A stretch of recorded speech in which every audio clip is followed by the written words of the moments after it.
자, 저희는 첫 번째 이슈로 넘어가겠습니다. 한동훈 위원장의 행보 본격화되는 것 같습니다.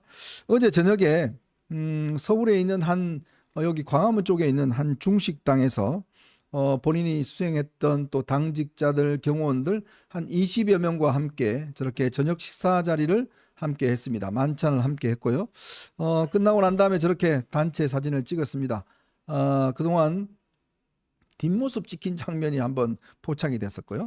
이제 그 이후에 이 모습들이 공개가 안 됐는데 처음으로 저렇게 이제 공개적인 행보에 나서서 저렇게 이제 당시에 수행했던 김영동 비서실장을 비롯해서 어떤 당직자들 또 경호팀들 함께 저렇게 이제 식사를 했는데 아마 이제 한동훈 위원장이 이 행보를 시작으로 인해서 본격적으로 이제 그동안 본인이 영입했던 분들 지난 총선 과정에서 그리고 또 개인적인 어떤 일정들 이런 것들을 좀 이제 시작하겠다라는 것 같아요. 아무래도 이제 조금 총선이 지나고 난 다음에 5월 접어들면서 이제 좀 활동을 본격화하는 좀 신호탄 아닌가. 제가 뭐 미리 예고를 드렸습니다만은 아마 그런 일정대로 좀 진행이 되고 있는 것 같습니다. 그러니까 4월 10일이 총선이었으니까 벌써 한 2주 가까이 지나간 거예요. 네네. 오늘이 5월 4일 아니겠습니까? 그러니까 한동훈 비대위원장이 굉장히 심신이 굉장히 많이 소모가 됐었던 것 같아요. 네. 제가 4월 9일 마지막 그 유세하는 장면 이제 청계광장 나가가지고 밤 한 8시 반쯤인가 그때 그때 됐죠. 봤는데 그런데 제가 봐도 옆에서 좀 멀리 떨어져서 봐도 아이고 고생 많이 했구나 그런 게 느껴졌을 정도였거든요.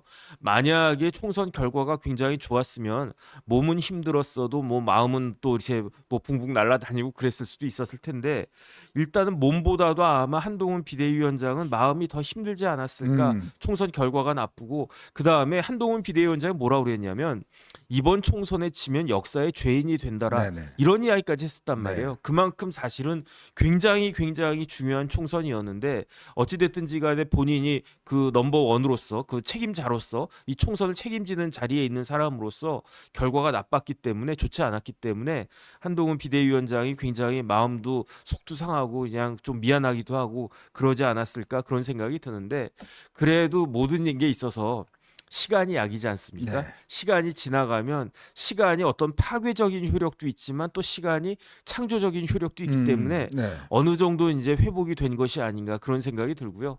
그 다음에 어떤 일이든지 간에 끝났으면 거기에 대해서 뒤풀이라고 하는 건 있는 거니까 맞아요. 제가 봤을 땐 저런 모임 같은 것들이 무슨 활동을 재개한 것에 대한 신호탄이냐 그렇게까지 볼 수는 없을 것 같기는 한데 왜냐하면 같이 일하고 하나의 그 이벤트가 끝났으니까 그때 고생했던 사람들하고 모여가지고 같이 밥 먹은 것 정도야 뭐 늘상 있을 수 있는 일이니까 네.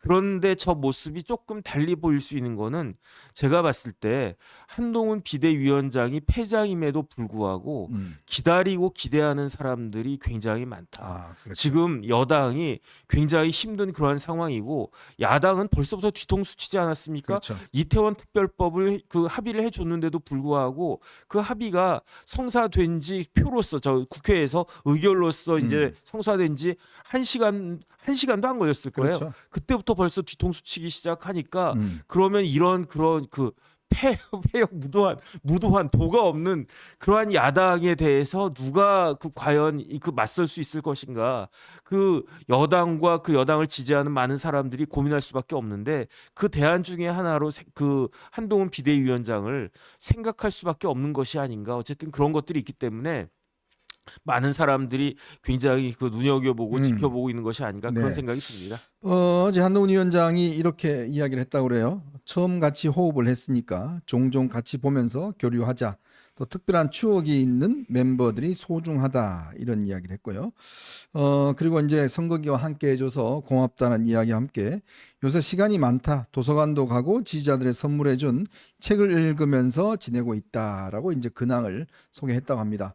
아마 오늘 어제 참석자들은 건강이 많이 안 좋은 걸로 알았는데 좀 컨디션이 조금 올라온 것처럼 그렇게 보였다라고 하고요.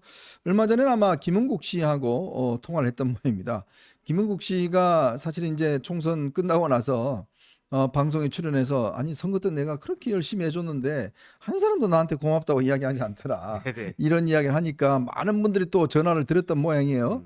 그리고 또 이제 한동훈 위원장도 전화를 했던 모양입니다. 네네. 그래서 곧 한번 보자라고 해서 이제 언제 다시 이제 보기로 했다고 그러고요. 특히 여러분께 제가 마음에 많은 빚을 졌다, 죄송하다, 뭐 이런 이야기 했다고 합니다. 아마 이제 그런 것 같아요. 그러니까 한동훈 위원장에 대한 미련이 있는 게 우리가 이제 예전에 같으면 선거 끝나고 나면 주로 패장들은 그냥 쓸쓸히 잊혀져 가고 사라졌던 기억들이 있지 않습니까? 네네. 근데 이제 한동훈 위원장은 아무래도 이 정치권에 들어온 지 이제 100일밖에 되지 않았고 또 총선 과정에서 본인이 보여줄 수 있는 정말 저는 뭐 모르겠습니다. 뭐 어떤 분들은 저 전략이 틀렸다 뭐라 그러는데 일단 본인이 열심히 했잖아요. 네네. 최선을 다했고 또 그 과정에서 어떤 희망의 씨앗을 우리가 받지 않습니까? 즉 희망의 씨앗이라고 하는 건 뭐냐면 그나마 이제 우리 보수 진영의 새로운 어떤 리더로서 원오브댐 어떤 리더로서 뭔가 좀 가능성을 보였다 뭐 이런 어떤 기대감들 이제 그런 것들이 이제 동시에 작용하기 때문에 이대로는 보낼 수 없다라는 게 아마 많은 지지자분들의 어떤 느낌일 거예요. 그 총선 기간 중에 참 한동훈 위원장이 연설을 보고 또 하면서 많은 분들이 공감도 하고 느낌이 있을 겁니다. 물론 뭐 그 과정 등등에 대한 여러 가지 갈등도 있었겠지만 어쨌거나 그걸 떠나서 우리 보수가 좀 키워야 될 그런 인물 중에 한 명이다라는 데 대해서는 제가 볼 때는 이론의 여지는 없지 않나 싶습니다. 아니 지금 보수가 이렇게 어려운데 있는 사람이라도 잘 아껴가지고 잘 대응을 해야지. 그렇지 않고 있는 새싹마저 이렇게 버린다라고 하면은 그럼 그게 있겠습니까? 네. 이순신 장군을 그 버리고 어떻게 또 이제 일본군하고 왜군하고 어떻게 또 대항할 수 있겠습니까? 한동훈 비대위원장이 결과는 별로 좋지는 않았지만 그 이현종 위원님 말씀하신 것처럼 신인이었잖아요. 네. 처음 하는 사람이잖아요. 처음 할 때는 이래저래 어떻게 뭐 처음부터 잘한 사람이 얼마나 있겠습니까? 네. 이제 그런 부분들을 갖다 생각해야 되고 더 중요한 거는 좋다 그러면 한동훈 제끼고 한동훈 책임 묻고 다른 사람을 갖다 보자. 대안이 있습니까? 제가 봤을 때 대안이 별로 없어요. 네. 그다음에 이제 만약에 지금 같은 상황으로 재판이 질질질 끌어져 가지고 만약에 이재명 대표가 2027년 대선에 출마한다라고 그러면 그 대항마로 대안이 누가 있습니까? 이 정도면 충분히 이길 수 있겠다. 이 정도면 맞설 수 있겠다. 그런 사람이 눈에 탁 떠오르지가 않잖아요. 그렇죠. 그러니까 지금 얼마 전에도 그 여론조사 결과가 나왔는데 보수층에서 지지를 58%를 하는 거예요. 맞아요. 그런데 네. 그 2위권하고는 제가 봤을 때 거의 5배, 6배 이상 차이가 난단 말이죠. 그만큼 기대하는 바가 아직도 있고 그다음에 뭐 이제 한번 지는 거는 병가지 상사니까 네. 정가지 상사라고 할 수 있죠. 뭐 총선에서 한번 지는 거는 정가지 상사라고 할 수도 있는 거니까 그러니까 잘 가다듬어 가지고 어쨌든 보수 진영의 그 우익 진영의 아주 그 중요한 그 무기로서 한동훈 비대위원장이 잘 벼려져야 된다. 전 날카롭게 벼려져야 된다. 그런 생각이 듭니다. 저는 제가 정치권에 이렇게 오랫동안 취재하면서 보수 진영의 어떤 느끼는 문제점 중에 하나가 사람을 소중히 못 여긴다라는 그런 느낌들을 많이 갖습니다. 그게 왜 그러냐 하면 아까 이제 우리가 어떤 선거가 끝나고 나면 사실 이제 뒷정리가 굉장히 중요하거든요. 여러분들 모든 매사가 마찬가지입니다. 함께 노력했고 함께 이 뭔가 목표를 향해 달려갔던 사람들을 격려하고 보듬고 그런 것이 결국은 나중에 또 한 번의 어떤 도전이 있을 때 굉장히 중요한 자산이 돼요. 근데 그동안 정치권에서 확 떴다가 이게 좀 죽은 분들 이런 분들의 공통점은 뭐냐면 딱 선거 끝나고 나고 지고 나면 그냥 혼자 사라집니다. 그러니까 뒷사람들 아무런 돌아보지도 않아요. 그냥 아무렇게나 그냥 본인들이 사라져 버려요. 이제 그러면 그 선거를 도왔던 사람들은 정말 절망감을 느끼는 거거든요. 그러면 정말 중요한 보수나 이런 사람들은 오히려 자기보다 거기에서 노력했던 사람들을 잘 챙기는 사람이 다음에 여지없이 또 부활하고 하더라고요.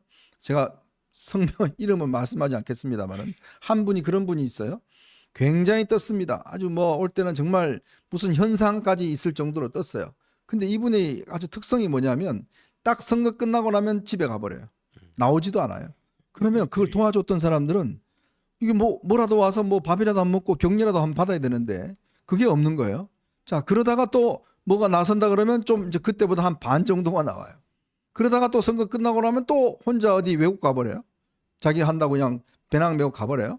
그러면 거기서 도와줬던 사람들은 뭐냐 이건 거예요. 또 이분이 어떤 때는 그 이제 도와줬던 분들 식사 자리를 쭉 하는데 참 이 밥 먹으면 보통 이제 끝나고 나면 그런 분들이 이제 돈을 내야 되잖아요. 계산도 하지 않고 그냥 떠나버려요. 그래서 거기 있는 분들 다른 분이 그걸 계산했다는 이야기가 있어요. 그렇게 진행되다 보니까 처음에 그 많던 따르는 사람들이 점점 줄어들고 자기 제일 옆에 있는 사람도 다 떨어져 나가 버렸어요. 근데 지금은 그냥 홀롤단신으로 있습니다. 저는 그분의 정치 메시지 별로 중요하게 생각하지 않습니다. 그분이 뭘 주장하든 간에 정치는요 사람이 하는 거거든요. 사람이 하고 그 많은 사람들이 함께 힘을 모아서 하는 건데 그러니까 그분이 이제 안 되는 거예요. 본인은 스스로는 대권 주자라고 그러지만 제가 그분을 보면서 안타깝게 느끼고 제가 솔직히 그분 만나서 그 이야기를 했습니다. 정말 사람을 좀 귀하게 여기십시오. 함께 있던 사람들이 왜 돌아서면 다 욕하는지 아십니까? 그 이야기를 했더니 잘 못 알아듣더라고요. 그러니까 자기는 그게 생활화된 것 같아요. 생활화돼서 아니 뭐 그 사람들하고 나하고 뭔 상관이야 이렇게 생각하는데 사람은 그런 게 아닙니다. 이 좀 세상 살아보면 다 그렇게 하는 분들이 있는데 이제 보수 진영에 있는 분들 중에서는 상당 부분이 그런 분들이 많아요. 그래서 저는 한동훈 위원장이 그래도 자기가 어려움에도 불구하고 사람을 챙기는 거 저는 이건 좀 예전하고 좀 달라진 모습이다. 이 중요한 건요 사람입니다. 사람을 귀하게 여기지 않으면 정치요 그거 아무리 잘해봤자 소용없습니다. 한번 지켜보시죠. 저는 네. 뭘 기대를 하냐면 한동훈 비대위원장이 비대위원장 할 때 누구를 챙겼습니까?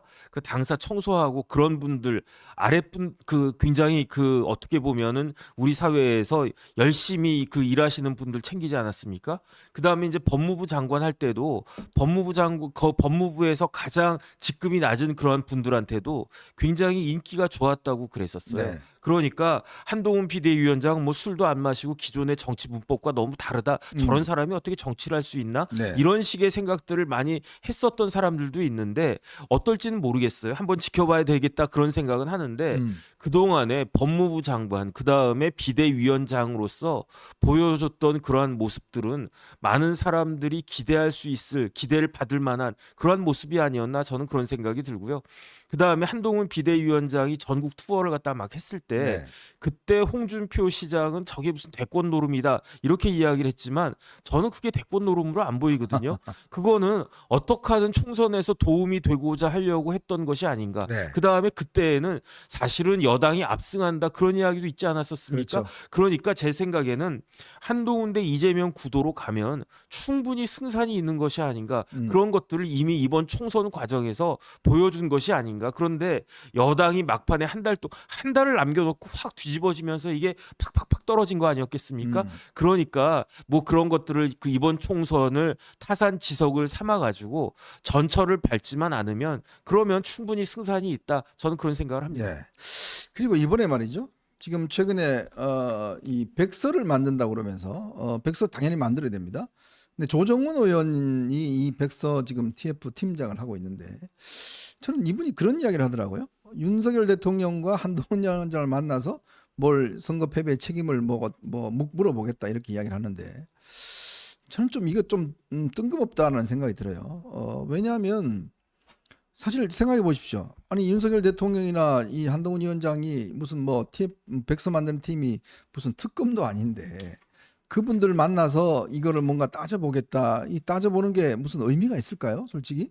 그리고 이 선거 패배 원인이라는 거는 그런 분들보다는 우리가 객관적으로 보시는 이 선거를 보는 분들 그런 분들을 조사해서 쓰면 되는 것인데 네네. 마치 이게 무슨 당내 특검처럼 백서가 마치 무슨 특검을 하는 것처럼 하는데 저는 이런 방향성도 올바르지 않다. 이거는 네네. 사실은 선거를 이끌었던 사람에 대한 좀 예의도 아니고 네. 그거는 사실은 그렇습니다. 선거 패배라는 거는 본인들 입장에서는 뭐 여러 가지 생각이 있을 수 있겠지만 그거는 이제 누가 제3자가 객관적으로 보는 시각 아니겠어요? 네네. 그런 걸 충분히 분석해도 되는데 뭐 자꾸 이렇게 뭐 윤 대통령을 직접 조사하겠다, 뭐 붙들어 보겠다는 거, 제가 볼 때는 과연 그게 올바른 접근법인지 모르겠어요. 글쎄요, 그 뭐 결과를 어떻게 할지 결과도 중요하지만 사실은 과정도 중요한 거 아니겠습니까? 그런데 지금은 백서도 백서지만 더 중요한 건 뭐냐면은 벌써부터 21대 국회가 이제 끝나가는 한 달 남은 이 지금 상황에서부터 지금 여야 간에 저런 모습들이 보여지고 있는데 네.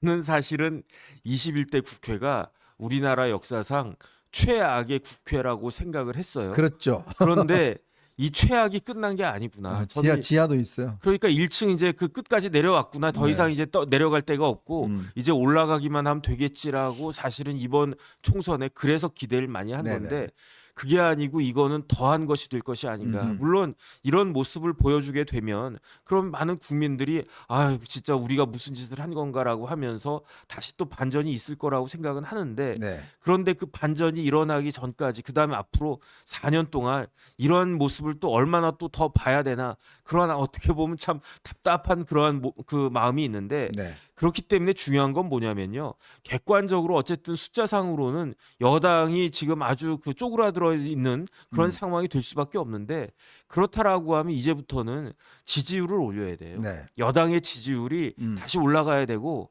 대통령의 지지율이 또 올라가야 그래야 이제 그 뭐 민주당이든 조국당이든 이러한 그 야권들이 이제 뭐 그 의석수만 믿고 자기 마음대로 전횡을 그 하는 것을 어느 정도는 그 커버할 수 있는 것이 아닌가. 저는 그 부분에 여당과 대통령실과 정부에서 뭔가 그 지혜를 모으고 힘을 쏟아야 되는 것이 아닌가. 저는 그런 생각이 듭니다. 네. 제가 어떤 경제학자 분을 만나니까 이런 이야기를 하시더라고요. 우리가 옛날에 성장률이 막 9%, 막 10% 이럴 때는 그 성장이라는 것 속에서 사실은 분배라든 이런 문제가 다 이제 어떤 면에서 덮여버린 거죠. 네네. 중요하지 않게. 왜냐하면 워낙 일자리가 많고 뭐 하니까 분배보다는 그런 데 이제 안심이 있으니까 나름대로 보수 진영이 그래도 이제 어떤 주류가 됐단 말이에요. 근데 성장률이 점점점 떨어지면서 이제 일자리도 많이 없어지고 뭐 살기가 팍팍해지면서 이제 2%대지 않습니까? 그러면서 점점 이제 이 사회적 상황이 어떻게 되냐면 이제 성장보다는 분배에 사람들이 더 관심을 가지는 거예요. 배 아픈 거죠. 내가 예를 들어서 나는 이 정도 소득밖에 안 되는데 너무나 많은 사람들이 있으니까. 그러면 그것에 대해서 관심을 가지는 정치 세력에게 그 관심을 가질 수밖에 없다는 거죠. 네네. 그렇다면 우리 그 보수가 물론 성장 중요합니다만은 또 사회적인 어떤 상황이 바뀌었기 때문에 그러니까 분배의 문제에도 관심을 가질 수밖에 없어요. 네네. 그러니까 그런 것들에 대한 좀 이슈를 집중시키는 거. 또 두 번째는 이제 사람들은요 어떤 이 객관적이고 이성적인 합리적인 내용보다는 이미지를 굉장히 중요시합니다. 네네. 어떤 것으로 비춰지느냐. 저 사람이 정말 대통령이나 여당의 대표가 내가 고민하고 있는 문제를 느끼고 있을까? 같이 고민해 줄 수 있을까? 이런 부분을 많이 사람들은 의지한다는 거죠. 네네. 그런 부분에 대해서 좀 더 적극적으로 다가가는 모습이 필요하다. 그러니까 어떤 노출을 하더라도 말을 잘하고 이게 중요한 게 아니라 상대방의 감정에 공감하는 능력이 저는 굉장히 중요하다고 봐요. 네네. 그거는 저는 집권 여당이 이 이제 어떤 요즘 이야기하는 게 따뜻한 보수 이런 이야기를 하지 않습니까? 뭔가 상대방의 문제에 대해서 어려움에 대해서 공감하고 느낌을 가져드는 거. 저는 이것 또한 굉장히 중요한 어떤 것이고 그거는 일부에서 쇼라 하더라도 저는 그건 할 필요가 있다고 봐요. 네네. 이제 그런 것들이 쌓이고 쌓이면서 전적인 이 집권 여당과에 대한 이미지가 좀 달라지는 건데 지금은 사실은 보수가 그걸 굉장히 좀 간과한 측면이 있습니다. 오히려 뭐 결과로 보여주면 되는 거 아니냐, 결과가 좋으면 되는 거 아니냐 이렇게만 하는데 지금 많은 국민들은 결과도 중요하지만 그 과정 속에서 나타나는 이미지와 어떤 감정 이것도 굉장히 중요하게 보여지는 거예요. 그런데 제가 봤을 때 대통령은요 제일 중요한 일을 지금 못 하고 있어요. 네. 그게 뭐냐면은 원칙대로 공정하게 그 다음에 법대로 이런 것들이 대통령의 가장 트레이드마크 아니었겠습니까? 지난 정권에서 자기 마음대로 자의적으로 별별 일들이 다 있었었는데 아니 그런 것들 막고 상식과 공정에 입각해가지고 아니 뭐 우리 국민들이 뭐 대단한 거 바랍니까? 네. 그냥 그 정상화만 되면 되는 거 아니었겠습니까? 음흠. 그러니까 윤석열 대통령에게 윤석열 정부에게 기대했던 것은 뭐냐? 범죄를 저지른 사람은 거기에 대해서 처벌을 받는다. 그렇죠. 이게 기본 중에 기본이었는데 사실은 그게 되지 않았기 때문에 그렇기 때문에 대통령이 뭐 사업하셨던 분이었습니까? 뭐 다른 뭐 외교하셨던 분이셨습니까? 그러니까 대통령이 제일 잘할 거라고 많은 사람들이 기대했던 그 기대가 사실은 이루어지지 않았기 때문에 허탈하죠. 거기에 대해서 지지층마저도 지금 굉장히 이렇게 마음이 이제 상했고 네. 그 다음에 중도에서도 싹 돌아섰고 그런 것들이 아닌가. 그런데 앞으로 3년이라고 한 임기가 더 남아 있으니까 그 기간 동안에 뭐 여러 가지가 다 중요하지만 뭐 이것도 중요하고 저것도 중요하고 하지만 어쨌든 법적인 것들이 법적인 사법 시스템이 제대로 좀 돌아갔으면 좋겠다. 그게 저부터도 굉장히 답답하고 저부터도 기대하는 바가 아닌가 싶습니다. 제가 최근에 걱정하는 게 하나 있습니다. 그게 뭐냐면 지금 의대 증원 관련해서 지금 서울고법에서 지금 가처분 신청을 지금 해놨는데 네네. 그 판사가 제가 알아보니까 굉장히 문제가 많은 판사라고 그래요. 지방의 향판이었는데 이 사람이 지금 이 문제와 관련해서 지금 이상한 생각을 하고 있다는 거예요. 뭐냐면 여러분 들어보시면 모르겠어요. 사법 적극주의라 그래서 정부의 모든 정책은 사법부의 판단에 따라야 된다. 이런 이야기를 하고 있으면서 자칫 의대 증원 문제를 이걸 뭔가 좀 제동을 걸 것 같은 그런 분위기가 있나 봐요. 네네. 그래서 지금 보건복지부나 대통령실이 여기에 대해 바짝 긴장을 하고 있습니다. 네. 왜냐하면 이 가처분 신청이 받아들여지면 이 의대 증원 문제가 전부 다 올 스톱 됩니다. 네. 그러면 굉장한 혼선이 벌어지거든요. 이게 아마 다음 주 정도에 결론이 내려질 거로 보여지는데 바로 이런 겁니다. 지금요 법원이 뭔가 본인들이 마치 지금 정부 정책을 다 결정하는 심판자 역할을 하겠다 그러면서 뭔가 이런 태도를 보여주고 있고 거기에 일부 이 판사들의 어떤 뭐라고 그럴까요? 뭐 독불장군식 뭔가 이런 것들 때문에 이 이상한 결론을 내리지 않을까라는 걱정. 왜냐하면 이 판사가 그동안 내렸던 판결이 보면 꽤 우려스러운 부분이 많아서 그래요. 그런데 이제 구혜근 부장이 이제 뭐라고 이 생각을 하냐면 제가 봐도 모든 정부의 행정 처분은 사법 심사를 받아야 된다. 뭐 그렇게 이런 생각하세요? 주의거든요. 네. 그러면서 과연 그 이제 5월 중순에 왜냐하면 5월 말까지는 모든 것들이 다 결정이 되어야 되기 때문에 5월 중순까지는 이 가처분 이게 1심에서 행정법원에서는 다 각하가 나왔던 거예요. 그렇습니다. 그런데 이 각하가 나온 사건을 아니다 이거 다시 한번 볼만하다. 각하라고 한 거는 형식적 요건도 미비했다는 이야기거든요. 그렇죠. 그러니까 신청인의 신청 자격 자체가 없기 때문에 각하다라고 행정법원에서 거의 그 뭐 똑같이 이렇게 나왔었는데 그런데 이제 이 구부장은 이제 고등법원 부장판사니까 그러니까 다시 한번 보자 이런 그 취지인 것 같은데 5월 중순이니까 뭐 한 열흘 이내로 이제 그 결정이 나올 것 같다 네. 그런 생각은 드는데 그게 이제 조금 뭐 상식적인 결정이 나오겠죠. 만약에 네. 상식적인 결정이 안 나오면 거기에 대해서도 또 나라가 굉장히 혼란스러울 것 같긴 한데 미리 뭐라고 이야기하긴 좀 그 예단하기는 쉽지 않을 것 같습니다. 어쨌건 좀 걱정이 되는 대목입니다. 만약 이렇게 해서 지금 아마 뭐 대통령실도 굉장히 긴장을 하고 이 문제를 바라보고 있는 것 같은데 이렇게 되면 정말 대입 입시나 전부 다 혼란이 지금 가중될 거기 때문에 어쨌건 좀 이런 부분에 대해서 법조인들이 미리 좀 목소리를 내서 이런 어떤 정말 돌출적인 결정이 내리지 않도록 저는 좀 해야 되지 않겠는가라는 그런 생각도 듭니다. 참 걱정스러운 일이 앞으로 많이 벌어질 것 같습니다.